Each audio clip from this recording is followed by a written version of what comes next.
Қайырлы күн, құрметті әріптестер. Мен Қабдолина Хадима Насратбекқызы, Мамлют ауданы Бексейіт орта мектебінің бастауыш сынып мұғалімімін.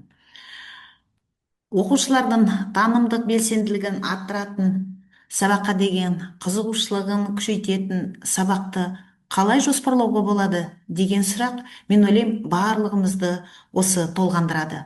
Олай болса, тәжірибемде қолданып жүргенді сіздермен бөліскелі отырмын.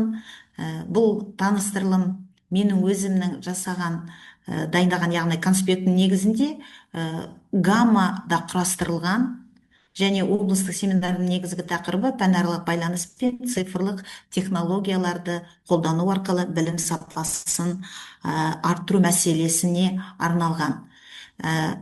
Енді бұл тақырыптың, мен осы тақырыпты алып отырмын, яғни бастауыш сыныпта қалай тиімді пән алады. Бұның өзі тақырыптың өзектілігі бар. Қазіргі білім беру жүйесінде цифрлық технологияларды маңызды рөл атқарып отыр ғой. Білім беру процесінде жасанды интеллектті қолдану ол бастауыш сынып оқушыларының дамуына және оқу нәтижелеріне оң әсер етеді. Оны барлығымызге қазіргі таңда таныс. Бұл бізге не береді? Танымдық белсенділігін арттырып, цифрлық сауаттылық, яғни жұмыс дағдыларына дамиды. Әрбір оқушының сыни ойлауына, шығармашылық ойлауына, ойлауын қалыптастырады. Енді жасанды интеллект деген ұғым. Жасанды интеллект ол компьютерлік жүйелердің адамның интеллектуалдық әрекеттерін модельдеуі. Бұл технология оқу процесін айтарлықтай жеңілдетіп және қызықты да тиімді етеді. Яғни біз қазіргі кезде баланың зейіні өте қысқа деп айтуға болады. Мысалы, бір тақырыпты немесе бір тапсырманы орындатып жатып, бала бір мезгілде ол жалғып кетеді. Сол кезде осы біздің нақты жасанды интеллектіні мен біздің көмекшіміз деп айтамын. Яғни осы арқылы баланың зейінін қалай тұрақтандыруға болады, білім сапасын қалай арттыруға болады деген мүмкіндіктер пайда болады. Яғни осы сабақты жоспарлаған кезде біз жасанды интеллект біздің керемет көмекшіміз болады.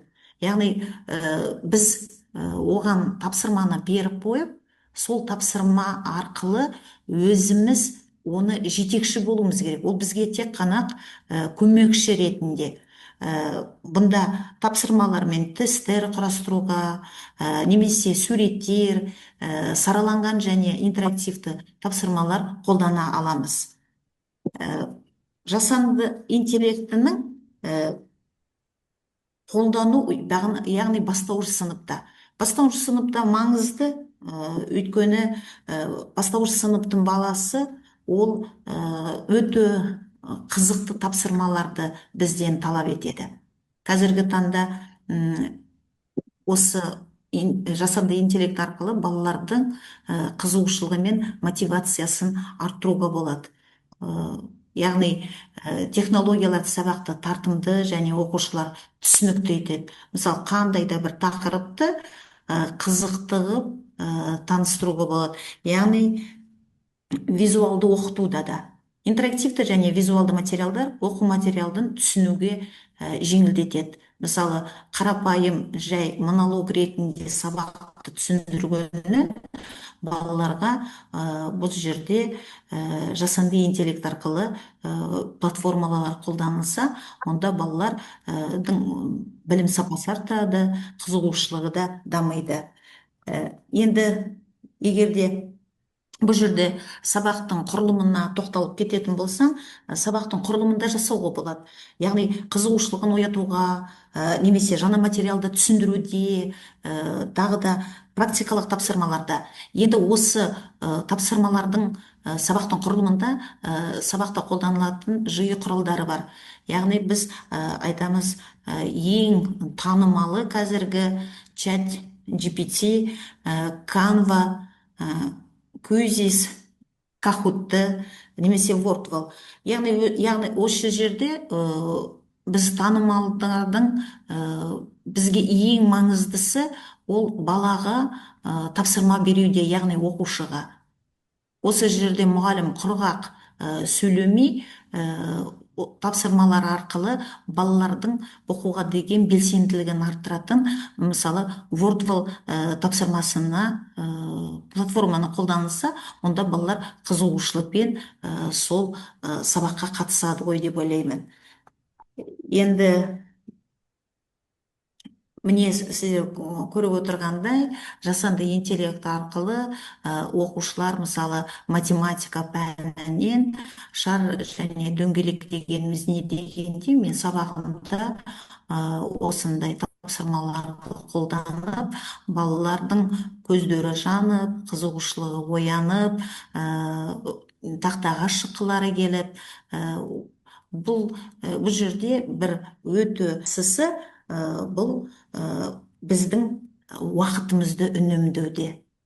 Сонымен қатар мұғалім осы тапсырмаларды жасатқан кезде, осы платформа арқылы мұғалім көп уақытты үнемдейді, сонымен қатар балалар қызыға оған қатысады.